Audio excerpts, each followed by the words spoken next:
And it's a very simple technique, but it's a really good way of taking your conversations to the next level.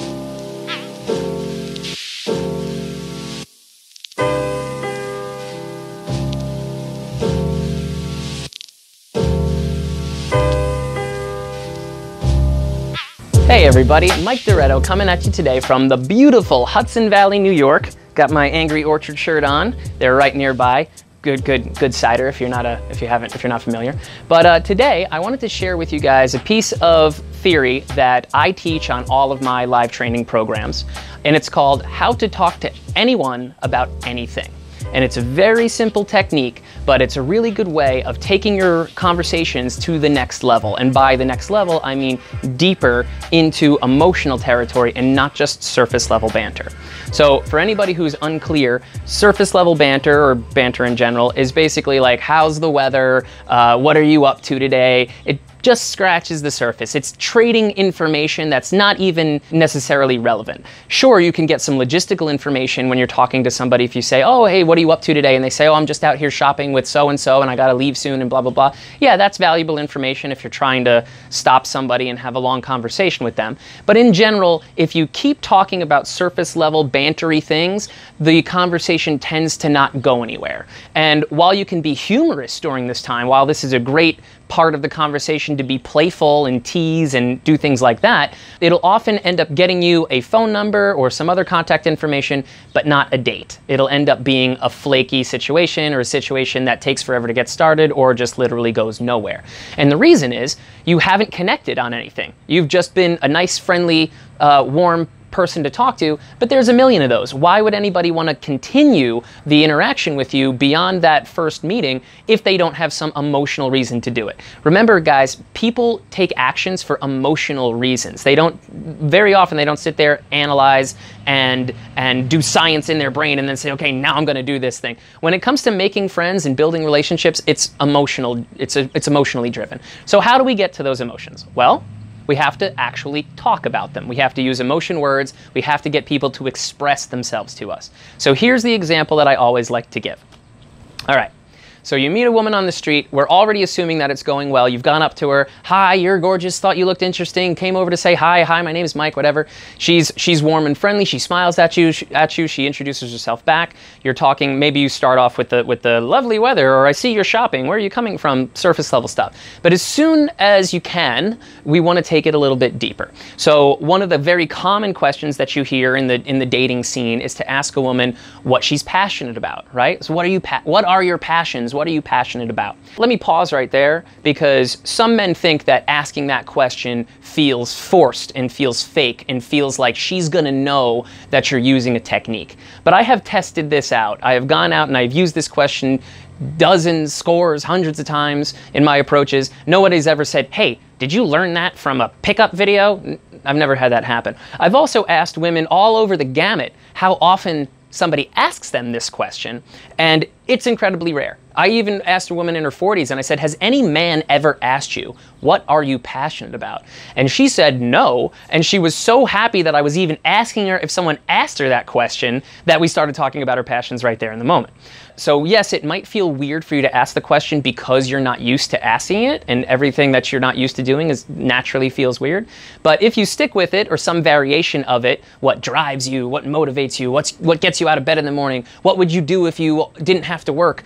All these types of questions, if you say them enough, they're not going to feel weird anymore, and they're going to start becoming the normal question that you ask.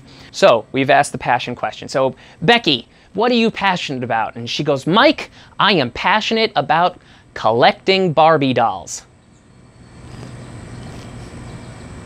Do you know what to say to that? Because I don't. Right? What are your first instincts? Your first instincts are to either say nothing or to pretend that you're interested. Because look, guys, we know you're not interested. I know you're not interested. And so you're probably going to go with the banter, surface level questions. What's your favorite one? How long have you been collecting? How many do you have? That's you pretending to show interest, and very quickly she's going to know, and you're also going to be bored by the conversation. You don't care about the answers to those questions, so why are you asking them? Only because you feel like you need to put up some pretense that oh wow, that's really interesting, right?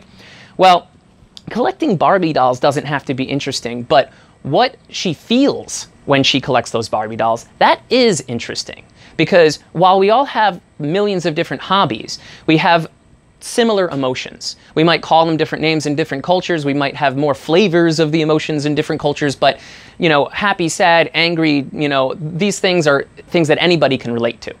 So we ask, here comes the technique. Here comes the technique. All right, you ready? It's very simple. We ask her, why? That's it, just why. We ask why. And I did steal this a little bit from our buddy James Marshall, because it puts the pressure, it puts the social pressure on the person to actually come up and give you a valid answer. Now, tonality is important here. This is one of the situations where how you say the word is actually very important. So I'm not going to go, why?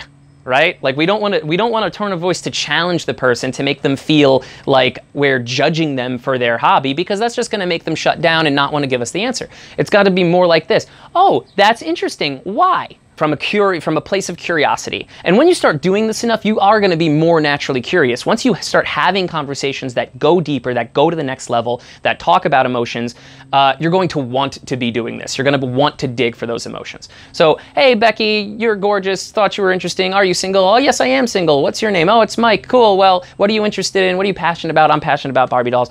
Why? Why do you do that? And here's some other questions that you could ask. If somebody goes, what do you mean why, right? If they don't know how to answer the question, maybe they haven't thought about it, you could say, well, what do you feel when you collect them, right? What are you thinking about, you know? Or you can share one of your own stories where you say, well, you know, I'm really passionate about Brazilian Jiu-Jitsu. And when I train Brazilian Jiu-Jitsu, it makes me feel free and it makes me feel connected to my training partners and blah, blah, blah, right? So you go first and lead by example. So let's say you've done that, or maybe she just already knows the answer, and she says, well, you know, now that I think about it, now that someone has finally asked me, when I was a young girl, my grandmother lived on the other side of the country, and I saw her very rarely. So whenever I would go see her, she would buy me a Barbie doll. So I guess today I collect Barbie dolls because it makes me think of my grandma. Okay, great. We just got a lot to work with there. We got love for a grandparent. We got the feeling of nostalgia. We can work with that. So now I don't have to respond to her with something that I collect, because I don't collect anything. I just have to respond to her that matches one of those emotions. So I would say, okay, well, I don't collect anything, but when I was a young kid, I would go visit my grandfather and he would take me to the movies. So as an adult, whenever I go to the movies, I always think about my grandfather a little bit. Boom. That's an emotional connection. She expressed an emotion, we expressed having the same emotion in a different situation, right? It doesn't have to be exactly similar. We're just connecting on the emotions. Now, the more you have of those connections, the more likely it is that that person is going to want to continue interacting with you, right? Because not only are we talking about interesting facts, but everybody's got a bunch. You could list all the interesting facts about yourself and just, rattle them off to a person and not really get anywhere. We have to connect. We have to show that we share similarities of this human existence.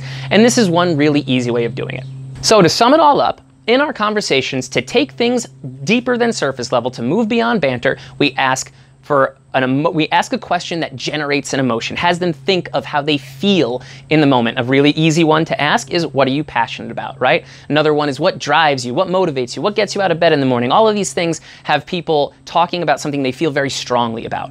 Once you identify, once they say, the activity that they do, you get the emotional motivation underneath it by asking simply, why? I'm curious about why you do that, right? What are you feeling? What are you thinking? Then when they give you an answer, you simply relate a story from your own life where you felt the same way. And it doesn't have to be even in the same universe as the example they gave. That's okay. It just has to be two shared emotions. So that's my advice on how to talk to anybody about anything. If you have any questions about that, hit me up in the comments below. And in the meantime, be ballsy.